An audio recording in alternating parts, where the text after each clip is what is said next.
Ready? Great. This is the San Joaquin County Civil Service Commission meeting, February 9th, 2022, and I call this meeting to order.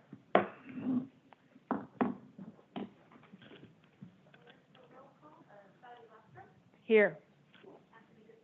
Here. Here. Great, thank you. Will you take us through the agenda, and then we'll do the approval of the minutes? I will. Thank you, Chair. Our Thank first item for tonight is to approve the minutes of the January 18th, 2022 special meeting. All three present commissioners were also present at that meeting. I'd like to offer some corrections to the minutes.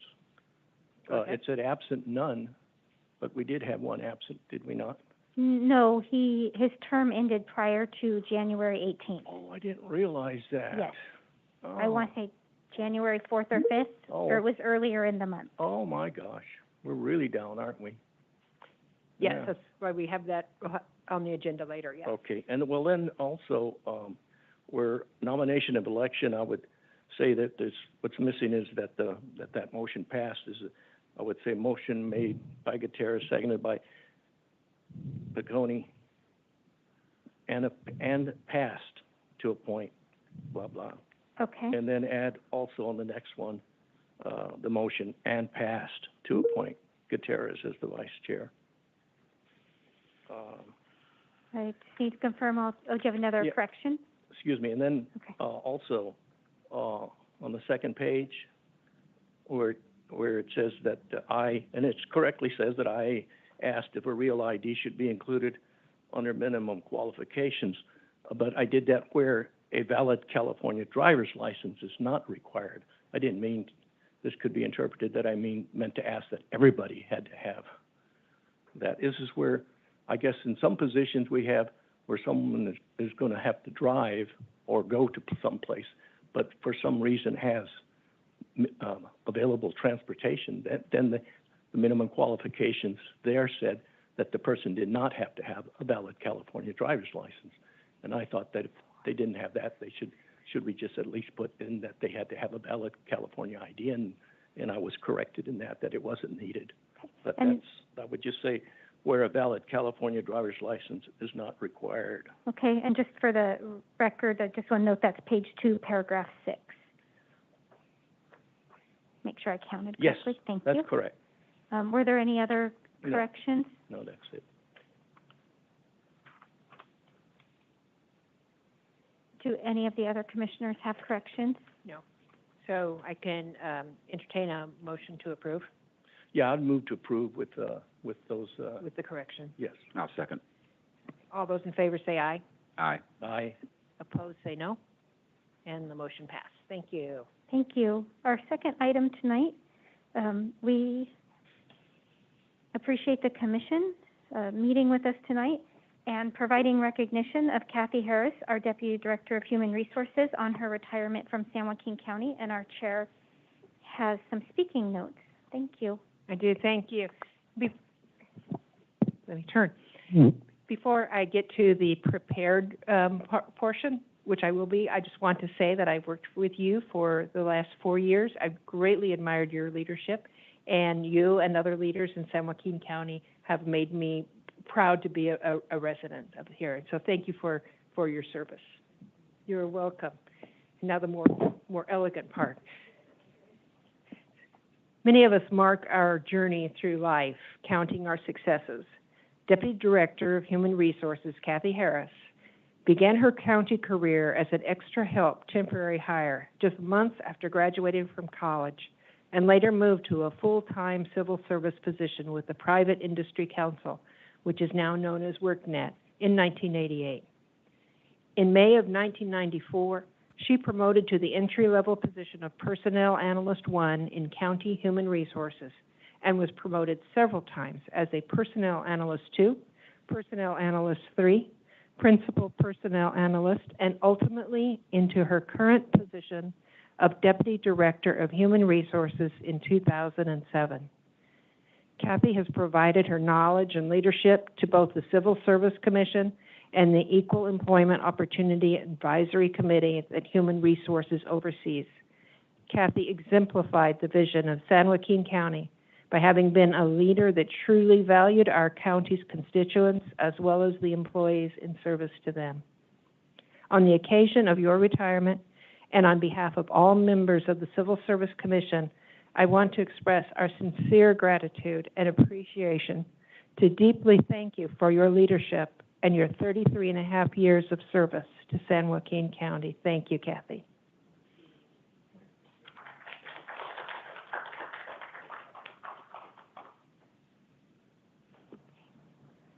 Thank you, Chair.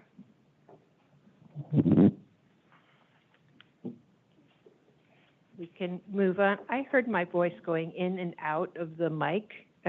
Maybe it's because I was half turned, but I'll try and stay more straightforward, but just noticing that. We all will. We'll both try to do that. Okay. And thank you for doing that. It's much appreciated from the Human Resources team to recognize Kathy for all of her work that she's done in San Joaquin County. And so it pales as now we're going to talk about reports of disciplinary action. I don't even know how to transition. So we're moving on to reports of disciplinary action. Under a reduction in salary, there are none. Under dismissal, there is one RP 1003 from the Sheriff's Office. It's an appeal to arbitration. There are no demotions. There's one suspension, RS 3402, for the Human Services Agency with no appeal. There's no immediate action for the Commission to take on this particular item. Moving on to communications, our first item is a discussion on Commission vacancies and status follow-up. So, Chair, I'll turn it over to you, and then we can talk some on our progress. Thank you. And to let the other two commissioners know, I did request that this be a standing item and that it come up every month just to keep it in front of ourselves and in front of the Board of Supervisors. So it'll be a report out every month of what what the status is and any change that has happened. So unless anyone else wants to say anything? No, I think that's a very good idea, because then we can let them know if we're having problems with getting a quorum and so forth and so on. Right. Yeah, and that's good. Thank you. So thank you for that request, Chair. We are still working with the board office to try to fill the 2 remaining vacancies. I am hopeful that we will see some movement on that with the redistricting. It's a good time for the board members to now have vacant seats to help us fill those. So we are working with the board office, and we will let you know if we receive any applications between now and the next meeting. Okay, thank you. The next item is a commission meeting time discussion. This was also requested from our chair, so I will open it up to the commission to discuss if there is a date or time of day that the commission would prefer to meet, and answer any questions that you might have. Thank you. So when we met last month at our special meeting, it was 2:30 in the afternoon, and I commented to Ms. Hopkins that I wished we could always do this, and she said there's no reason you can't. So I got pretty excited about not having to come out at night and wanted to bring this forward and see what the two of you thought, what your thoughts are, and maybe make a change, maybe not. I think it's a very good idea. People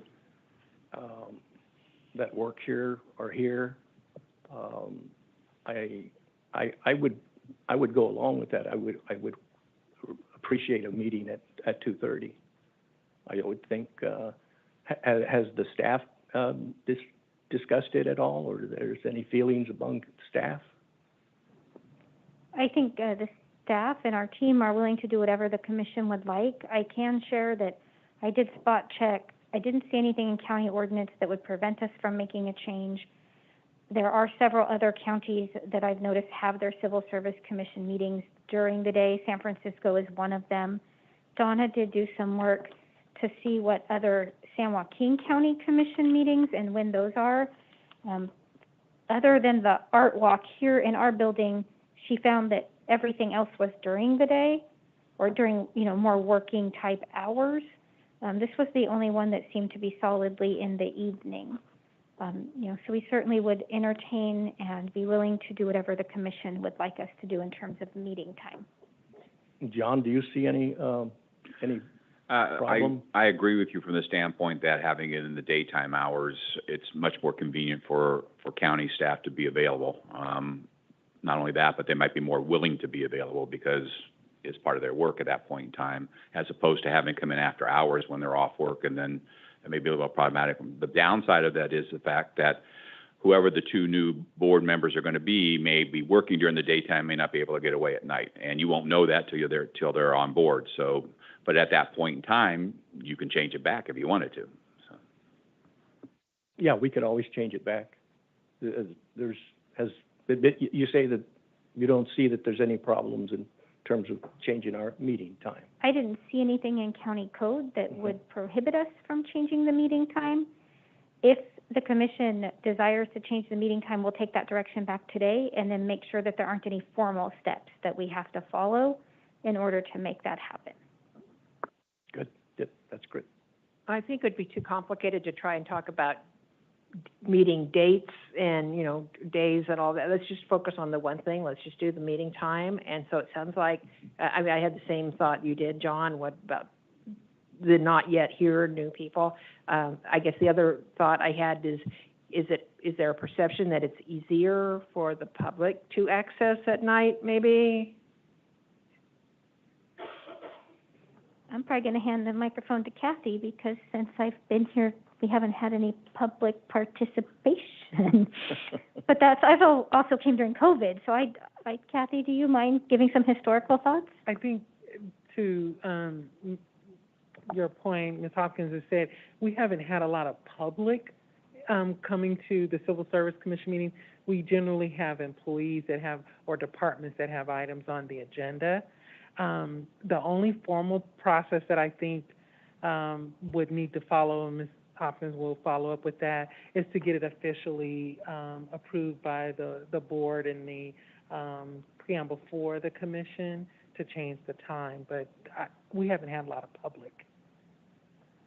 Okay, thank you. Thank you. Well, in that case, it sounds like we are all agreed. So if you would move forward, I don't think we need to make a motion. I think we can just tell you that if you'd move forward and check this out and follow through on it for us. We'll report back next month. Yeah, that would be We'll great. plan on an evening meeting next month, but we'll have a plan. Okay, thank you very much.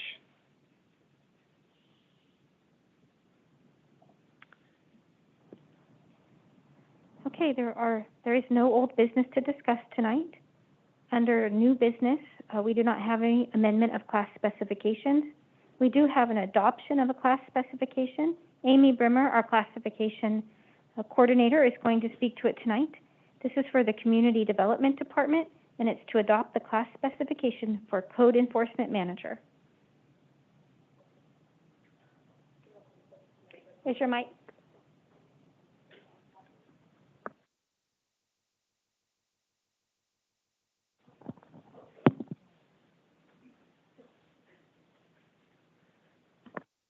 Okay, there we are.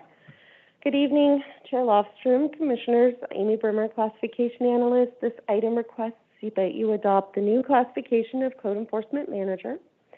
The Community Development Department's Code Enforcement section is growing by size and function in providing inspection and enforcement of building, health and safety, and zoning codes. The number of positions assigned to code enforcement has doubled in the past 3 years due to program expansion and criticality within the county's overall mission and objectives. This section has historically been managed by a classification intended to oversee staff supporting code enforcement, but also building and planning sections, or staff within those sections. So with the growth and focus of this particular section, code enforcement, the Community Development Director determined the need for a management classification to specifically oversee code enforcement.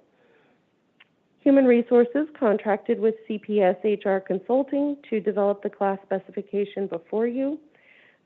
which will become available to the department for future use as needed. This is the summary of the classification item. The affected bargaining unit, San Joaquin County Management Association, was notified of this agenda item on January 31st, and no questions or concerns have been raised to date. We also have Community Development Director David Kwong and the Assistant Community Development Director Eric Merlot available and participating remotely should you have questions of the department. Thank you. Are there any questions from the commission? I have one. Will this be an additional position to CDC, or will this be an elimination of a lower level to create this position to offset the costs?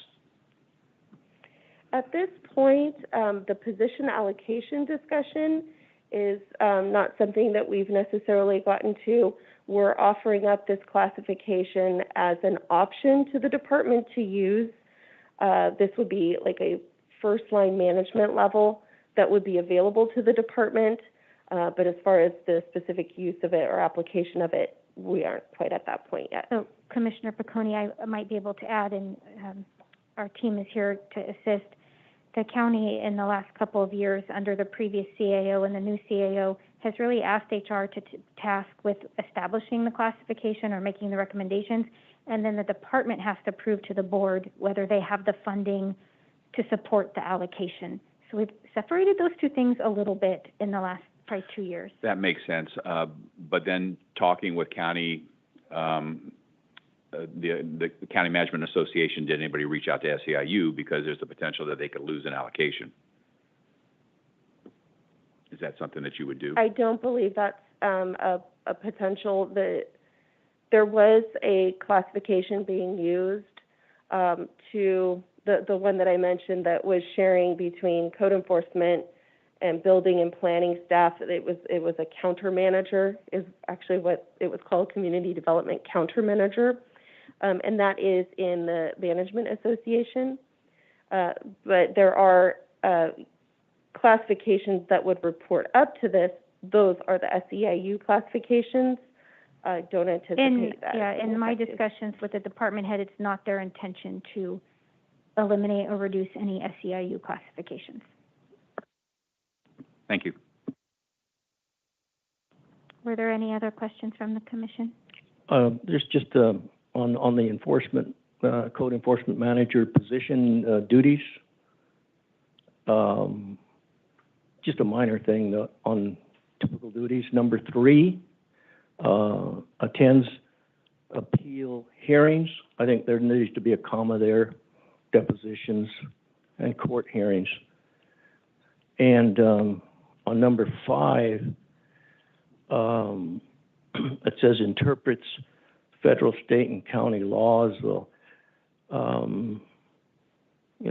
courts interpret laws. I think a different word might be reviews and then analyzes or studies or something else that you would prefer. We can open that up for discussion with the commission. I will say interprets is a pretty common word used in many job descriptions, not just in San Joaquin County. Does the department have any position on that? Mr. Kwong? David Kwong here, the Director of Community Development, and good evening, Chair and Commission. I'm fine with adding.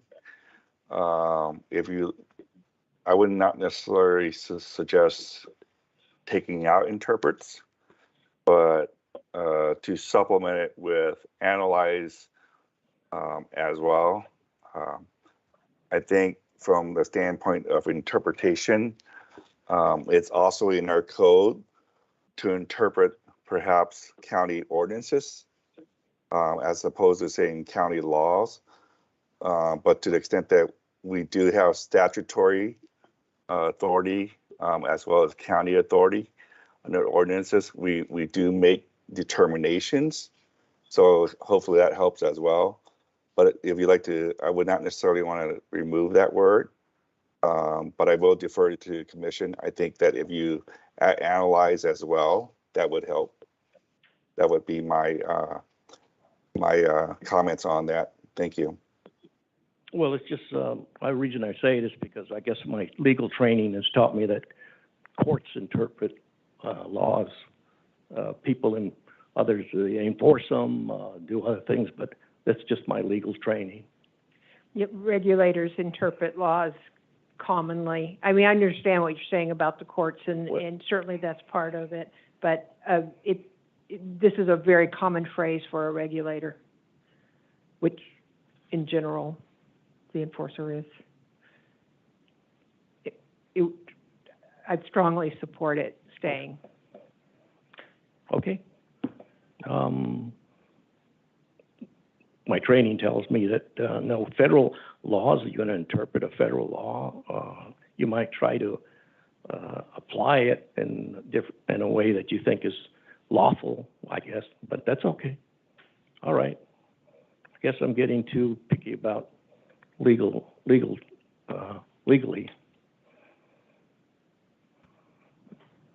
Were there any other questions from the commission?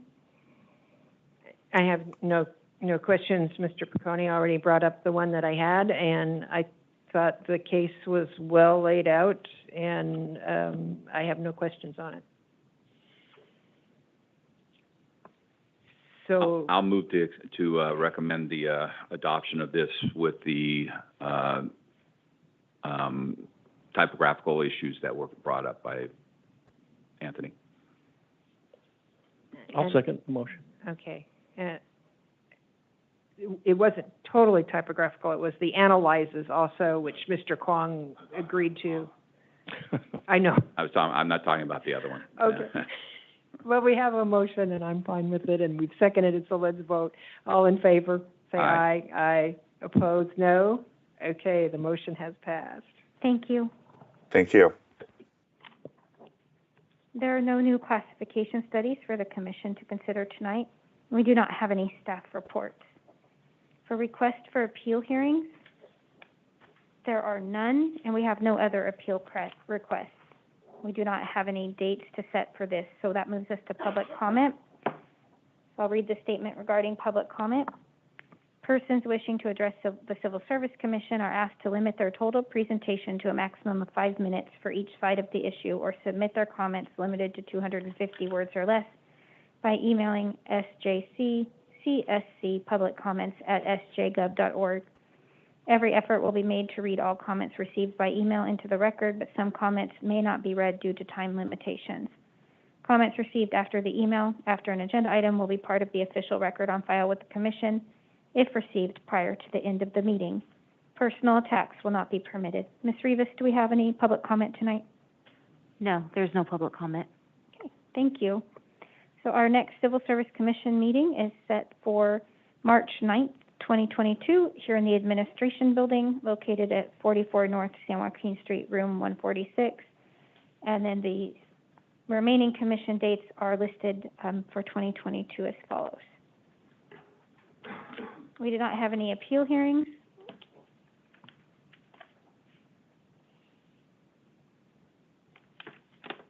And I'm missing a page of my agenda, so 1 minute, so I go to my electronic copy. I think the next thing is just the closed session. Yep, I can't read it with, I got it, I pulled it up. So my apologies, somehow I must have left that on the printer. So we'll be moving to closed section. Closed session, we have 2 items tonight, California Government Code Section 54957. It's a consideration of the Rule 20 discrimination request for appeal hearing for the Public Defender's Office. And then the second item will be California Government Code Section 54957, consideration of Rule 20 discrimination request for appeal hearing for Public Works. Our report out will be if the commission accepts these for appeal or not after closed session. Thank you. Thank you. We will now adjourn to closed session.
You are now joining the meeting.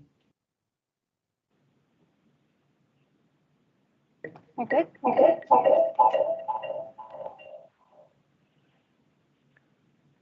We are back in session, having concluded completed our closeout session. And at this point, we have nothing to report, so the commission is adjourned. Thank you.